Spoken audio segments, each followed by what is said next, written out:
Bom dia, irmãos. Vamos começar o nosso culto, queridos. Nós vamos começar com alguns avisos. Primeiro esse aí, ó. Semana que vem, após o culto da noite, nós teremos caldos. Caldo de mandioca e frango. Fala a verdade, tá propício, não tá, gente? Tá propício, tá?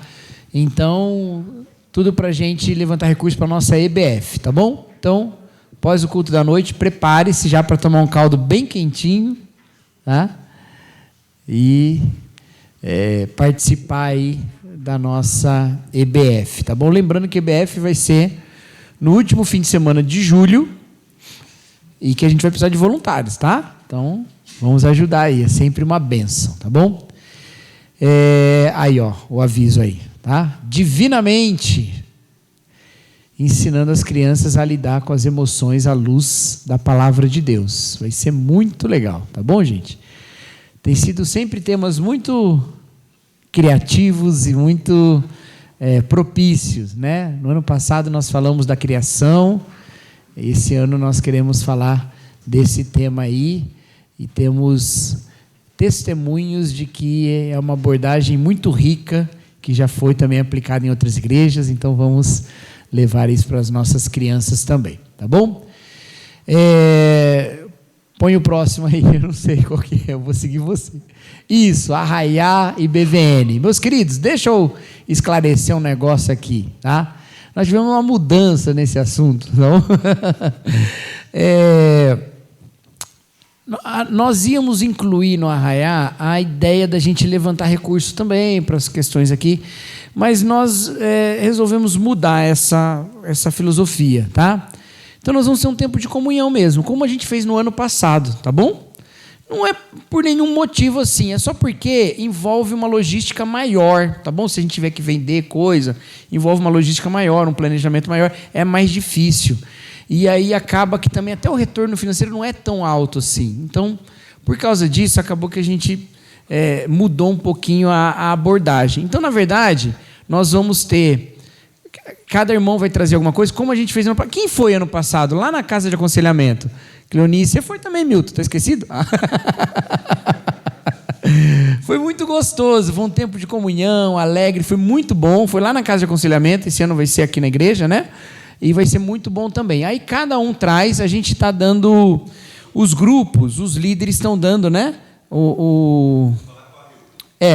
Vai ser tudo centrado.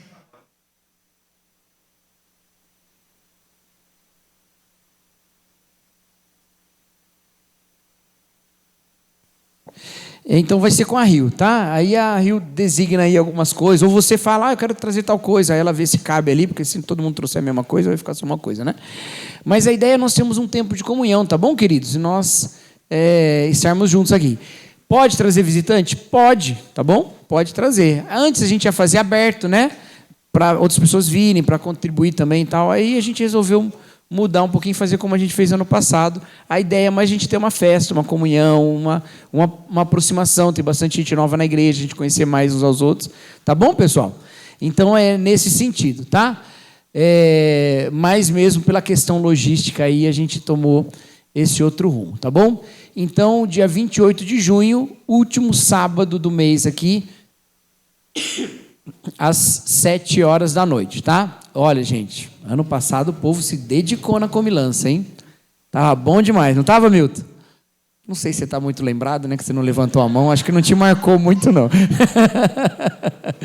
Mas, olha, tava bom demais, tá? Então, vamos participar, vai ser muito gostoso, queridos, vamos estar juntos aí nesse dia aí, tá bom? Tem mais algum aí?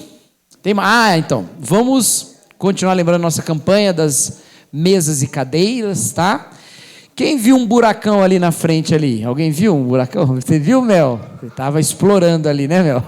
Não é um projeto missionário para evangelização da China, não, tá bom, irmãos? A gente está cavando, até porque não chega, tá? Não sei se você sabe disso, você cavar um buraco, você não chega na China, tá bom?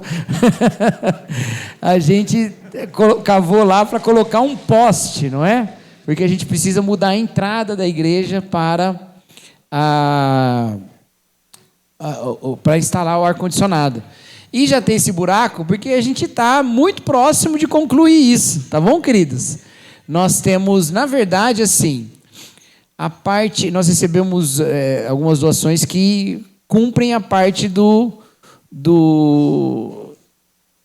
ar-condicionado, tá bom? Aí tem outras coisas que a gente precisa fazer para isso, questão de porta, tal, que a gente precisa ajustar por causa dessa instalação. Então, por isso que não começou a instalar ainda, mas graças a Deus a gente chegou lá. Né? Quer colocar aquele outro que você fez, Lê? Coloca. Foi o Carlão que fez, né? Olha lá, colocou lá, meta atingida. Por que a meta do ar-condicionado foi atingida e não da cadeira? Porque a oferta foi para o ar-condicionado. Então a gente deixou aberto. O time do ar-condicionado foi mais. Tá bom, queridos? Então, eu até brinquei que eu falei, a gente vai ter que usar o ar quente antes de usar o ar frio. Tá, meus irmãos? Então, a gente está nessa aí, por isso que já está lá o buraco ali para instalar, já foi comprado o poste, né? Então, poste é caro, a gente sabia? Poste é caro, um negocinho caro, né? Mas a gente vai instalar e vai... Tudo bem, graças a Deus. E aí a gente continua aí na campanha das cadeiras, tá bom, queridos? E quero avisar também que no dia 29, né? Que ficou decidido lá. 29 de junho, último domingo, nós teremos a Assembleia Regular, tá bom, queridos?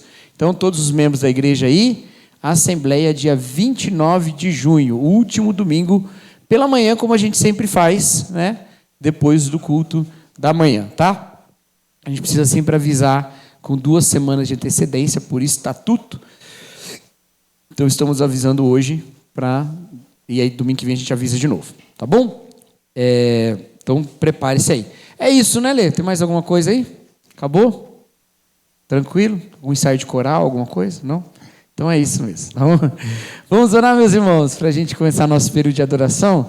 Senhor nosso Deus, seja louvado, ó Pai, exaltado. Obrigado, Deus, pela Tua graça, misericórdia, majestade. Obrigado pelo Teu amor, ó Pai. Nós pedimos, ó Deus, que o Senhor nos fortaleça, mas que, acima de tudo, ó Pai, que a imperfeição do nosso louvor, porque nós somos pecadores, seja coberta pela Sua graça, que a realidade, ó Deus, das nossas falhas sirvam, na verdade, para exaltar ainda mais a Sua misericórdia. Porque o Senhor é o Deus que nos restaura, que nos sustenta, que nos transforma. E o Senhor é digno de toda honra, toda glória, todo louvor. Essa é a nossa oração em nome de Jesus Cristo. Amém. Amém. Bom dia. Te convido a ficar em pé, você que pode, para nós juntos adorarmos ao Senhor. Nesse momento de adoração comunitária.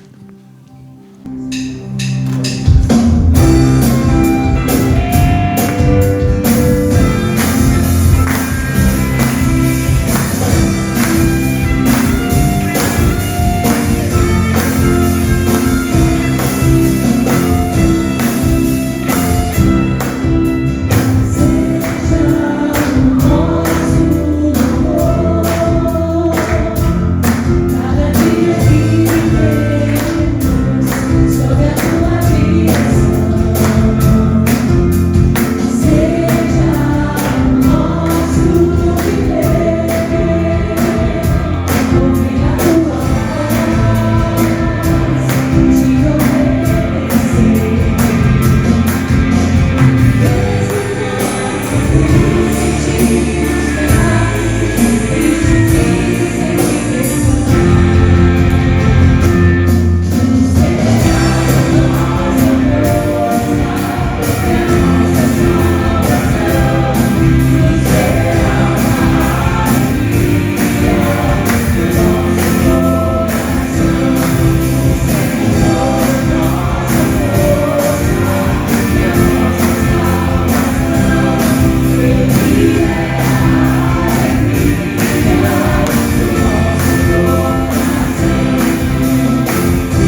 Senhor, Tu és a nossa força, Deus. Tu és a nossa alegria e nós Te buscamos porque nós temos fome do Senhor. Fome e sede do Senhor.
Nós recorremos a Ti quando estamos cansados, quando estamos sobrecarregados, porque nós sabemos que o Senhor assume todo o fardo.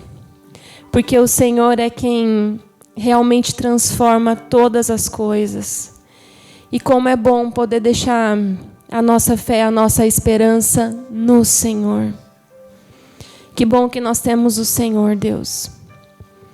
Minha oração nessa manhã é para que a gente repouse no Senhor.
Senhor, porque nós temos ao Senhor, e isso é tudo. Isso é tudo que nós precisamos, Pai. Obrigada por nos sustentar. Obrigada por renovar a nossa fé dia após dia. Obrigada por nos fortalecer, Senhor. Nós te entregamos esse louvor, o louvor da tua igreja. Entregamos os nossos corações ao Senhor. Venha ao teu reino, Senhor, e faça em nós a tua vontade. Em nome de Jesus, nós te louvamos e agradecemos. Amém. Você pode se sentar.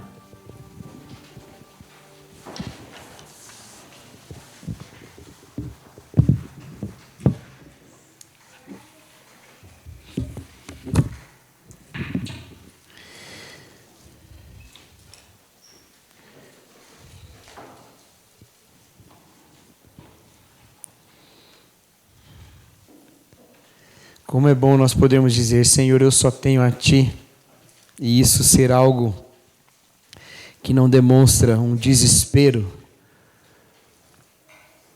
Eu só tenho a Ti, mas não é isso, eu só tenho a Ti, porque o Senhor é suficiente, porque o Senhor é poderoso, e porque eu tenho a Ti e nunca vou perder.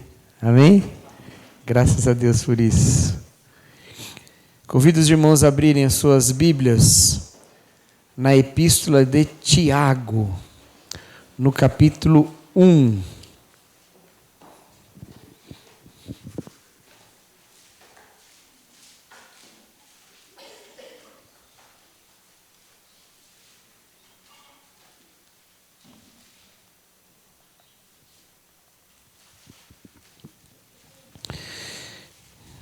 Tiago, capítulo 1, nós vamos ler o versículo 26 e a gente vai continuar lendo até o versículo 13 do capítulo 2, tá bom? Então a gente vai começar Tiago 1, 26 e vai até 2, 13, tá? Então fiquem atentos aí. Não é muito frequente que a gente faz isso, né? Começa num capítulo, termina em outro. Mas será o caso hoje, tá bom? Diz assim a palavra de Deus. Se alguém se considera religioso, mas não refreia sua língua, engana-se a si mesmo. Sua religião não tem valor algum. A religião que Deus, o nosso Pai, aceita como pura e imaculada é esta: cuidar dos órfãos e das viúvas em suas necessidades ou dificuldades, e não se deixar corromper pelo mundo. Meus irmãos, como crentes em nosso glorioso Senhor Jesus Cristo, não façam diferença entre as pessoas, tratando-as com parcialidade. Suponham que na reunião de vocês entre um homem com anel de ouro e roupas finas, e também entre um pobre com roupas velhas e sujas. Se vocês derem atenção especial ao homem que está vestido com roupas finas e disserem: aqui está um lugar apropriado para o Senhor, mas disserem ao pobre: fique aqui, fique em pé ali, ou sente-se no chão, junto ao estrado onde põe os meus pés, não estarão fazendo discriminação, fazendo julgamento com critérios errados? Ouçam, meus amados irmãos, não escolheu Deus os que são pobres aos olhos do mundo para serem ricos em fé e herdarem o mundo para serem, e herdarem o reino que Ele prometeu aos que o amam?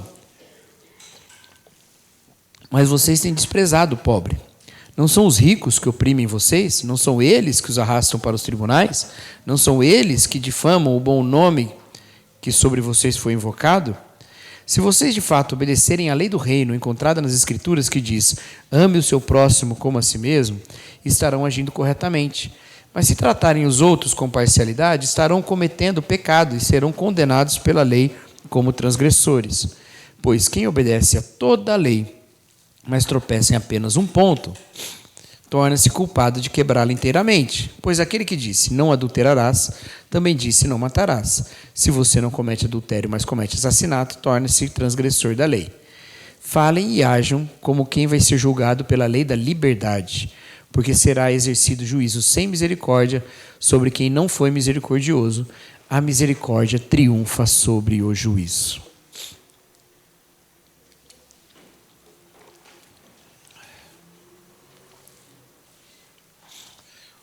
A epístola de Tiago, ela é meio complicada. E ela é meio complicada porque ela traz uma série de falas que não são, cuja estrutura não é muito identificável. Ele fala um assunto, ele muda de assunto, depois ele repete um assunto que ele já falou antes, e a maior parte dessas falas tem aplicações muito práticas, são recomendações muito práticas. A gente tem um pouco de dificuldade de categorizar essa epístola. Algumas pessoas chegam a dizer que ela sequer era uma epístola, que ela seria talvez uma homilia, uma pregação, ou uma coletânea de pregações, e que alguém registrou, ou o Tiago mesmo registrou, juntou os esboços lá, jogou no chat GPT e mandou escrever em texto, brincadeira. Mas alguma coisa assim. Então, por isso que, às vezes, Tiago fala de um tema e parece que ele está falando de outro, e ele está começando, ele está indo em outro. E aqui a gente tem um exemplo disso. O que ele está falando antes é sobre a prática da palavra, ecoando, inclusive, a fala de Jesus no Sermão do Monte, em que ele termina falando sobre nós sermos praticantes da palavra e não somente ouvintes. E ele fala aquela parábola dos 2 fundamentos, né? Aquele que ouve a minha palavra e não pratica é semelhante a um homem que construiu sua casa sobre a areia, veio a chuva, a tempestade, deu com força contra essa casa, e ela caiu e grande foi a sua queda, ou o homem que construiu a casa sobre a rocha. Tiago faz uma fala parecida, ele fala: quem ouve a palavra e não põe em prática é semelhante a um homem que se olha no espelho e quando sai, logo esquece como é a sua feição. Porque de fato é isso, se a gente não pratica a palavra, a gente esquece como é. E aí depois ele fala da língua, que é um assunto que ele já tinha tocado antes. Depois ele fala sobre cuidar do órfão e da viúva, e aí ele entra na questão de acepção de pessoas. E tudo isso do versículo 22 do capítulo 1 até o versículo 1 do capítulo 2. Olha quantos temas ele foi abordando. Como a gente unifica essas temáticas tão variadas ao redor de um eixo? Do que Tiago está falando? Então tem muitas propostas para fazer isso. Mas o que Tiago está fazendo é recuperando a aplicação da fé na vida. Um pouco mais à frente do texto que nós lemos, ele vai falar sobre a necessidade de uma fé que vem acompanhado de obras. Amém. Ele vai falar de uma fé que vem acompanhada de obras, que a fé precisa vir com as obras. Que uma fé sem obras é uma fé morta, é uma fé que não dá fruto, uma fé que não funciona, ou sequer é fé verdadeira. Porque uma fé legítima trará obras que acompanham. Como disseram os reformadores, nós somos salvos pela fé somente, mas a fé que salva nunca vem somente. Então, a gente é salvo só pela fé, mas essa fé que salva, ela sempre vem acompanhada das obras. Tiago está tentando conectar nos seus textos a fé com a prática, com a vida. Sem excluir, obviamente, a graça de Deus, mas aplicando a consciência dessa graça num viver correto e verdadeiro. Entende? Então ele está fazendo esse tipo de aplicação. E o caminho que ele escolhe para fazer isso é o caminho da sabedoria. Ele escolhe o caminho da sabedoria. Ele vai falar no capítulo 1 que as pessoas precisam pedir sabedoria, né? Quem tem falta de sabedoria, peça a Deus que dá abundantemente, mas peça com fé, sem duvidar, pois aquele que duvida é como a onda, vacilante em todos os seus caminhos. Peça sabedoria a Deus. E por que ele escolhe o caminho da sabedoria? Porque a tradição de sabedoria bíblica, e quando eu falo de tradição de sabedoria, eu estou falando dos livros de sabedoria, que são Jó, Eclesiastes e Provérbios. Esses livros, eles têm uma abordagem da vida daquele que tem fé em Deus, mas sem ser uma abordagem legalista. É muito interessante isso. Você tem no Antigo Testamento textos que são muitos textos que são preceitos de como viver, certo?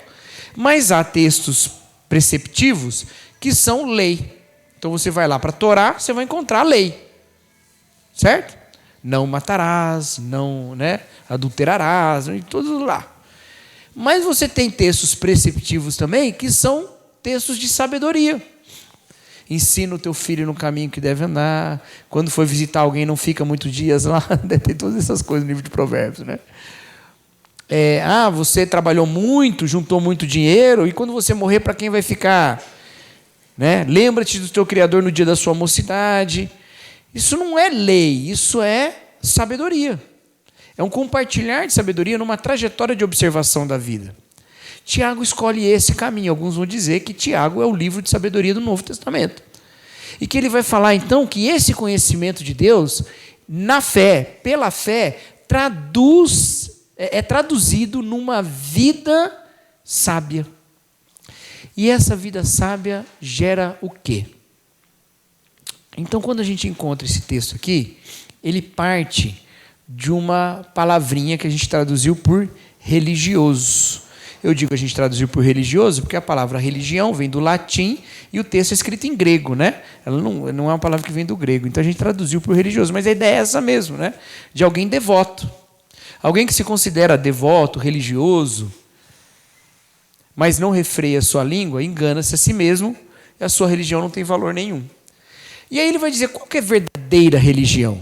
Qual que é a verdadeira forma religiosa de vida? Aquela que Deus aceita, que toma como pura e imaculada. Qual seria? O que caracteriza uma pessoa religiosa? Essa pergunta feita a qualquer pessoa hoje, a primeira tradução dela, ou a primeira resposta a ela, a primeira interpretação do termo religioso seria alguém que tem vínculo com uma religião organizada, não é? Essa é a nossa primeira interpretação desse termo. Uma pessoa religiosa é aquela que tem vínculo com uma religião organizada. Pessoas que têm fé e não têm vínculo com uma religião organizada, dizem, eu sou espiritual, mas não tenho religião. Não é? Tinha essa categoria lá no Orkut, né? Você lembra do Orkut? Teve Orkut, Rondinelli? Teve, né? Lá no Orkut você escolhia lá suas categorias, né, de várias coisas, né? Que tipo de cozinha você gosta, né? Que time você torce, qual a sua visão política, e tinha lá religião. E tinha um item lá que você podia escolher que era tem um lado espiritual independente de religiões. Você podia escolher essa opção.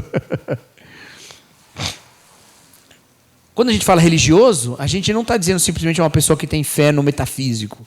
Não, ela está vinculada com uma religião organizada. E aí, então, a primeira interpretação dessa palavra é essa e ela já leva a outras deduções. Se ele está vinculado com uma religião organizada, o que ele vai ter?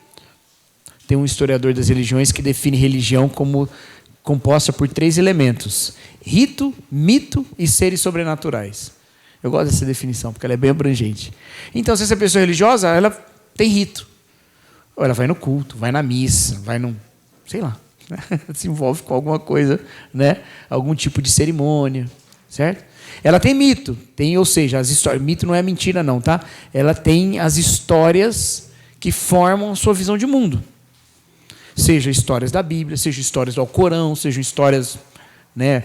Bhagavad Gita lá, seja o que for. Essas histórias que formam a sua visão de mundo. E ela crê em Deus ou em algum ser espiritual, ou ser sobrenatural. Ela acredita nessas coisas. Aí quando chega aqui, Tiago fala, a religião verdadeira tem nada a ver com isso. A religião verdadeira é cuidar do órfão e da viúva nas suas dificuldades e não se corromper com o mundo. Puxa, mas tem gente que cuida do órfão e da viúva e não é vinculado a uma religião organizada. Corromper com o mundo já é uma questão um pouco mais difícil a gente abordar, mas a parte pelo menos do cuidado. A questão, obviamente, não é que Tiago está dizendo que é dispensável fazer parte dos ritos e das cerimônias, que é dispensado acreditar nas histórias bíblicas, que é dispensável crer num ser sobrenatural chamado Deus. O que ele está dizendo é que essa não é a característica que dá autenticidade ao verdadeiro religioso segundo o Evangelho. Ou seja, aquele que tem fé em Deus é marcado pela forma como trata os outros. Entendeu? Aquele que é religioso, que tem fé no Evangelho de Jesus Cristo, tem como seu distintivo a maneira como ele trata os outros. Porque ele começa falando do órfão e da viúva e depois ele começa a desenvolver.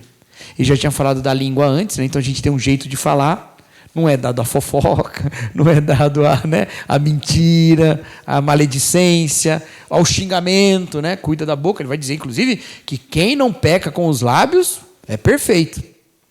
Quem segura a língua aí, segura qualquer coisa. Segura um touro pelo chifre. Que é difícil, né? A gente segurar a língua. Mas é o que ele está dizendo. Por quê? Porque ela tem a ver com o meu lido com os outros.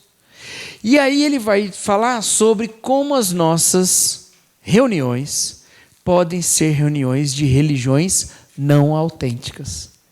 E como é? Justamente quando você trata pessoas de maneiras diferentes por causa de qualquer sinal que te leve a um julgamento. Ele coloca aqui, como esses sinais, a questão da riqueza e da pobreza, certo? Agora, gente, riqueza e pobreza são elementos muito mais amplos do que só dinheiro, certo? Em determinadas épocas, ser rico ou ser pobre são coisas bem diferentes. No nosso tempo mesmo, você pode falar, o homem mais rico do mundo, que tem mais dinheiro. Aí você vai ver, ele compra uma empresa e tal, e não usa R$1 para comprar a empresa. Porque, na verdade, nem dinheiro mesmo ele tem. O que ele tem é um monte de coisas em valores que dão a ele confiabilidade para ele comprar as coisas sem pagar. É mais ou menos isso que aconteceu aí na compra de sites e tal, né? No nosso tempo, a gente tem riqueza, por exemplo, chamado seguidores em rede social, que não necessariamente se traduz em dinheiro, mas é elemento de distinção, de julgamento, de valorização ou desvalorização. Em cada tempo, riqueza muda e aquilo que caracteriza uma pessoa como sendo mais aceitável ou menos aceitável vai mudando.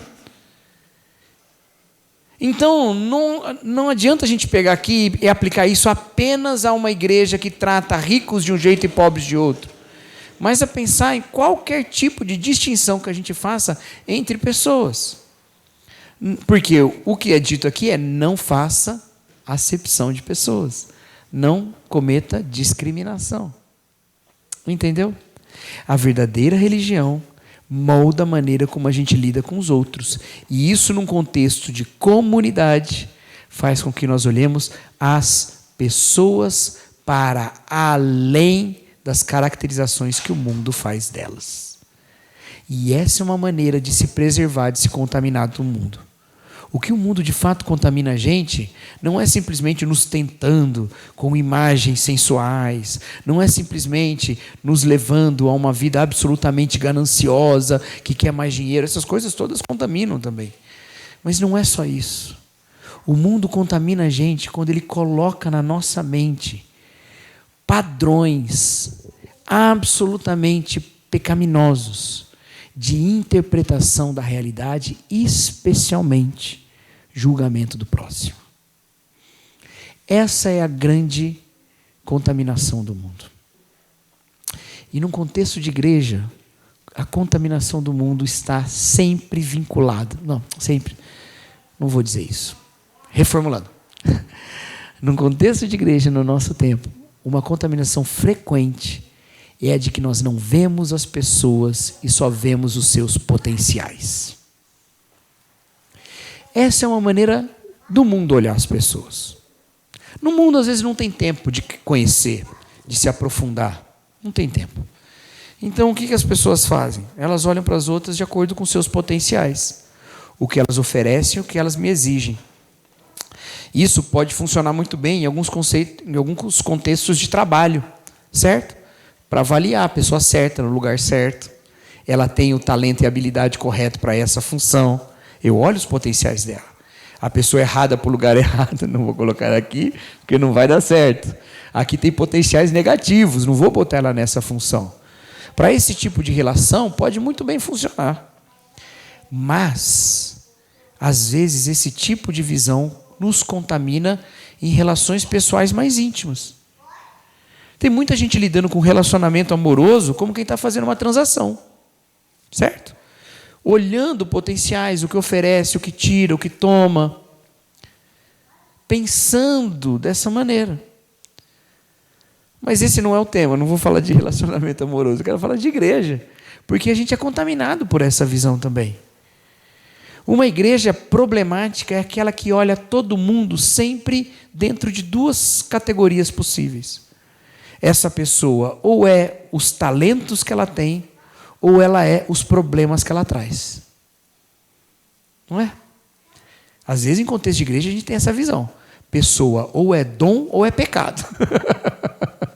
Ou ela é dom ou é pecado. E vou dizer, meus irmãos, geralmente as pessoas são tudo isso e mais um pouco. Tem dom, tem pecado, tem tentação, tem habilidades não descobertas. Tem valor. Tem valor. Isso é ser contaminado pelo mundo. É olhar a igreja quase que como uma máquina para produzir um resultado. E, geralmente o resultado que a gente quer é um culto mais bonito, um crescimento através da capacidade propagandista das pessoas, né? Que aí já não é nem evangelismo, mas é propagandismo, é marketing multinível. E aí Tiago está nos ensinando a olhar para as pessoas pelas pessoas. Olha, entra uma pessoa com um anel de ouro lá, você bota ela num lugar de honra, entra outra pessoa e você fala assim, senta aqui perto do meu pé. Você está olhando e despersonalizando aquela pessoa porque o valor dela não está nela, está no anel que ela carrega, ou no anel que ela não carrega. A gente tira um anel, não se importa muito com isso hoje em dia, mas a gente coloca outras coisas. As suas capacidades, a sua evidência de santidade, às vezes até o seu conhecimento. Não, essa pessoa é...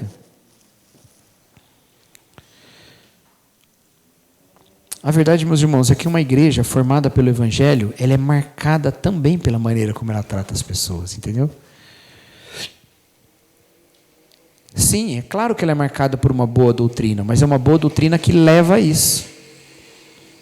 Se tem uma boa doutrina e não tem nada disso, essa doutrina não está levando a lugar. Ou falta fé, que é a doutrina correta, mas vocês não creem o suficiente para obedecer. Ou a doutrina está errada. E você está tendo fé na doutrina errada. E está tendo as práticas erradas partindo da doutrina errada.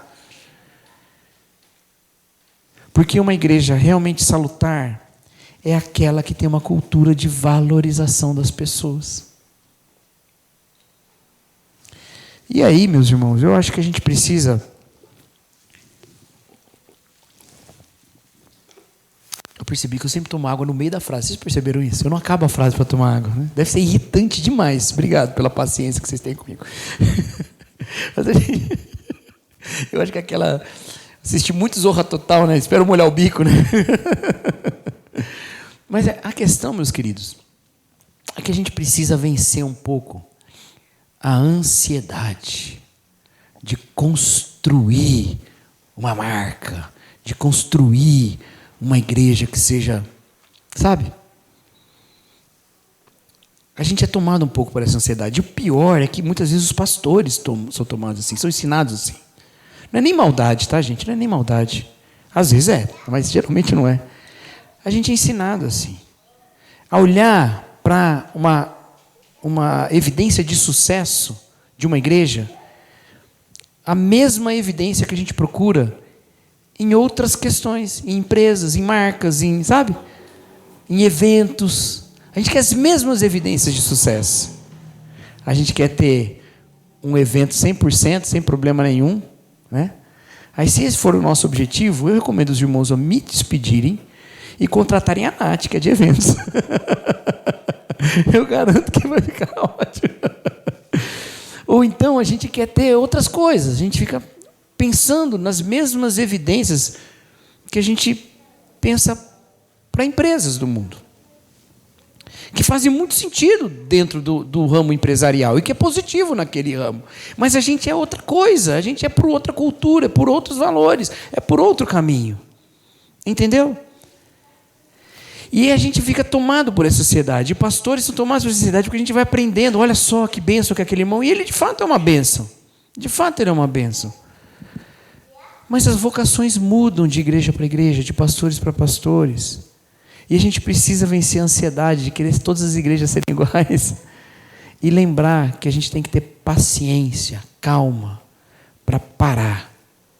Ouvir uns aos outros. Tiago fala, né? Seja pronto para ouvir e tardio para irar-se. Ouvir, parar, pisa no freio. Queria ler um livro escrito por alguém chamado Slow Church. Sabe o que é? Fast food, tem um monte. Slow Church, igreja lenta. Precisa lembrar que as pessoas são pessoas e elas têm o valor em Deus. Essa é a cultura de uma igreja salutar. Um grande líder evangélico uns anos atrás foi flagrado, não, foi denunciado em escândalos que tinham a ver com assédio moral. Ele não eram escândalos sexuais.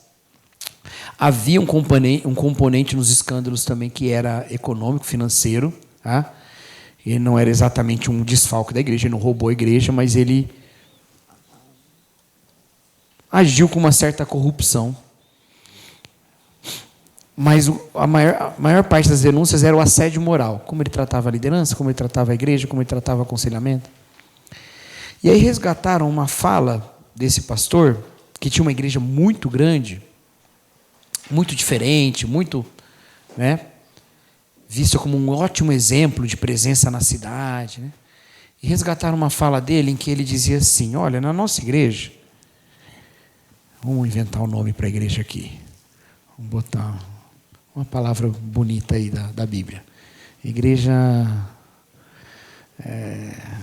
Exército de Deus, pronto, vamos pegar essa palavra aí. Aqui na Exército de Deus, foi desse jeito que ele falou, só que ele mudou o nome da igreja para a igreja de fato, né? Aqui no Exército de Deus, ou você está no ônibus, ou você está debaixo do ônibus. Ou você embarca, ou a gente atropela. Entendeu? Na época que ele falou essa frase, acho que as pessoas não sacaram muito o que ele estava falando, o que estava acontecendo, só resgataram isso depois. Mas essa é uma cultura de despersonalização e desvalorização das pessoas. Porque quando você olha as pessoas apenas como talentos e pecados, enquanto ela oferece mais do que ela toma, show de bola. Mas quando ela parece virar carga, que pesa o seu ônibus, e começa a obrigar que você ande mais devagar, e começa a fazer você gastar mais combustível para lidar com ela, você joga ela para fora. Mas é a mesma coisa que alguém que está transportando um tesouro e fala, está pesado demais, joga o tesouro embora. Porque no final das contas, aquilo que Deus comprou com o seu próprio sangue, como é dito lá em Atos capítulo 20, que eu citei domingo passado, são as ovelhas. Enquanto a gente às vezes está preocupado com um monte de coisa, Deus está preocupado com as pessoas. O nosso coração tem que estar ali. Entende?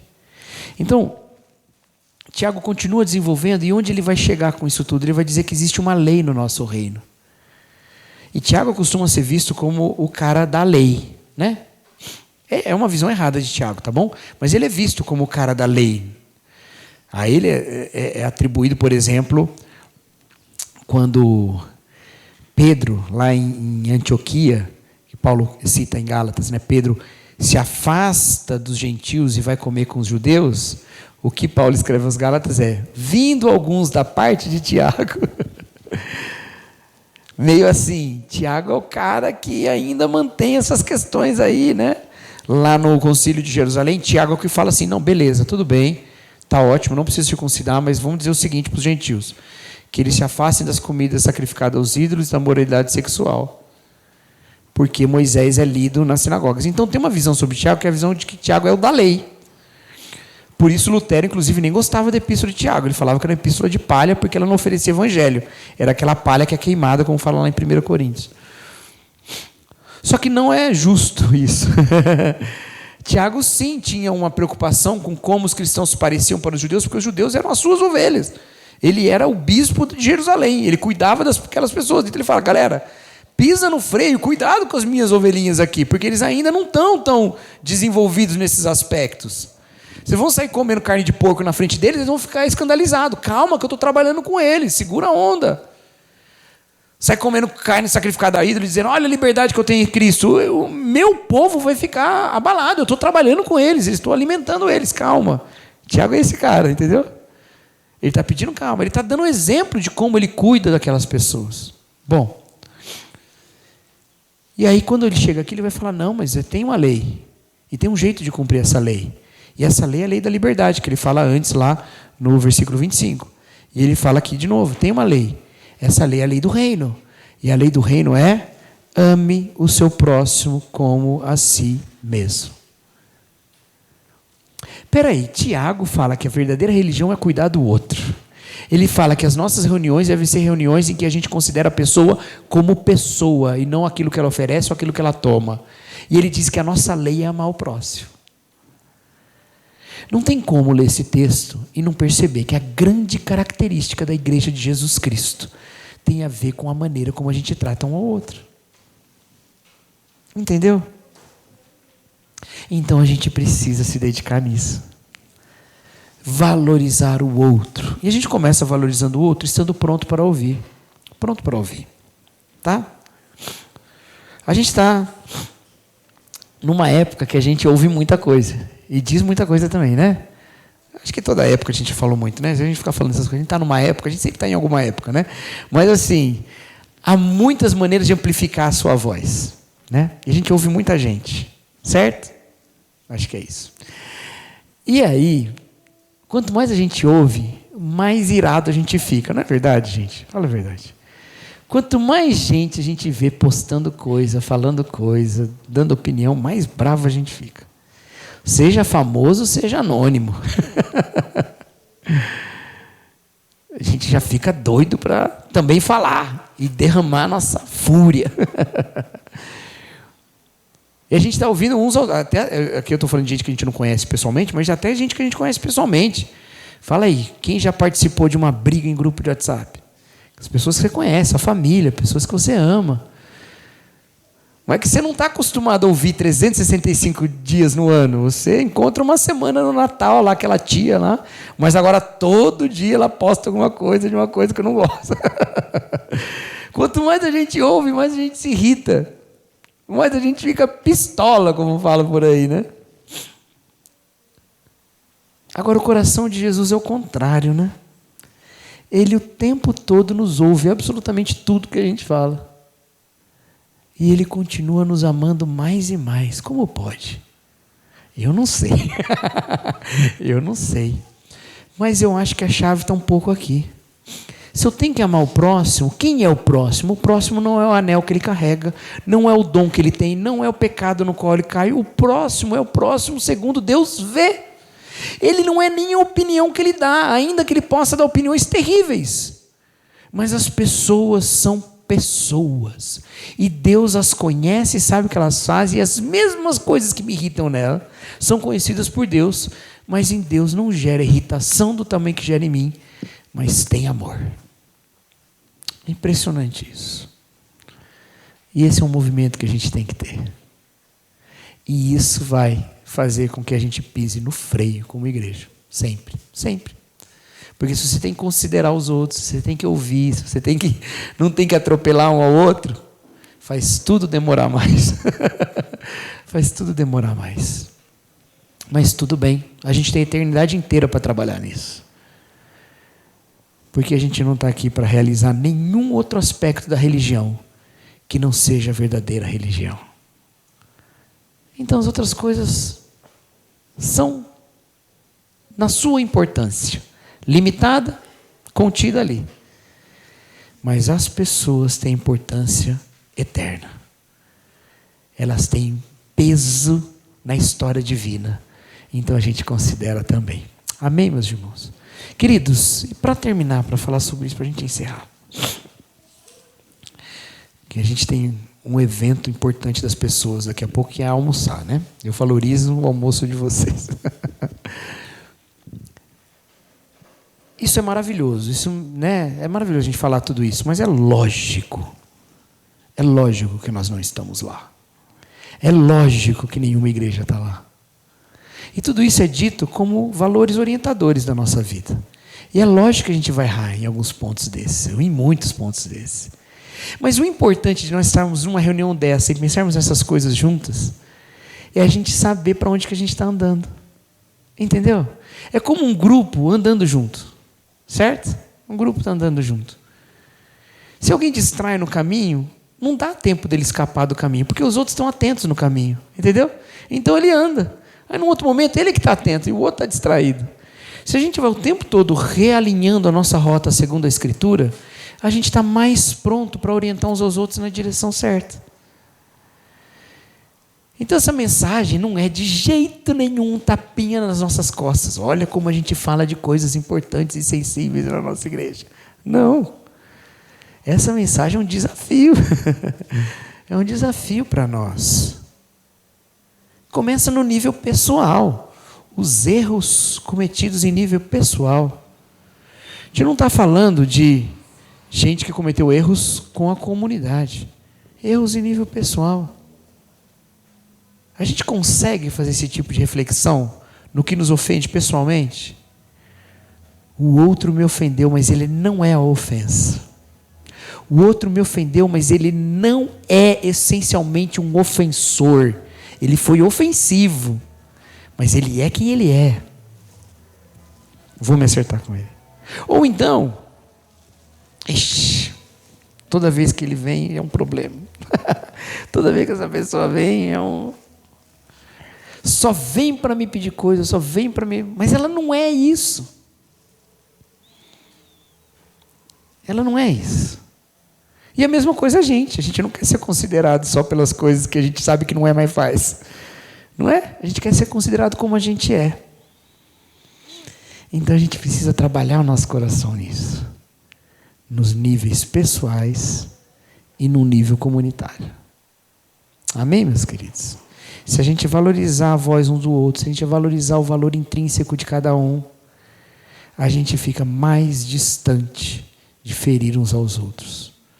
Porque quando tiver alguém sentindo-se incomodado, tendo algum problema, tendo algum tipo de injustiça cometido contra ele, porque a gente comete, porque a gente é humano e erra, essa pessoa tem espaço para falar e tem ouvidos para ouvir. As pessoas vão ouvi-la. Então a gente reorienta o cuidado, a rota, toma as atitudes de disciplinas necessárias, que também têm o objetivo de levar ao arrependimento, e continua caminhando de maneira saudável, salutar e fiel. Amém? Vamos orar então, queridos, encerrando o nosso culto. Senhor nosso Deus, louvamos o Teu nome, ó Pai, porque o Senhor é um Deus de graça e misericórdia, e mesmo conhecendo mais e mais de nós, o Senhor continua nos amando, ó Pai.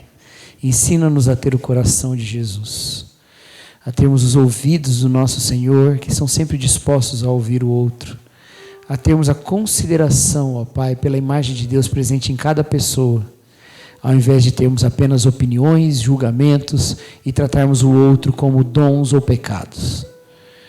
Que possamos ser integrais na presença um do outro e dedicarmos-nos integralmente uns aos outros. Que o Senhor nos abençoe no dia de hoje e que toda a honra e toda a glória seja dada ao Seu nome na nossa vida, na Sua igreja, através de Jesus Cristo. É em nome dele que nós oramos. Amém. Que Deus abençoe, irmãos.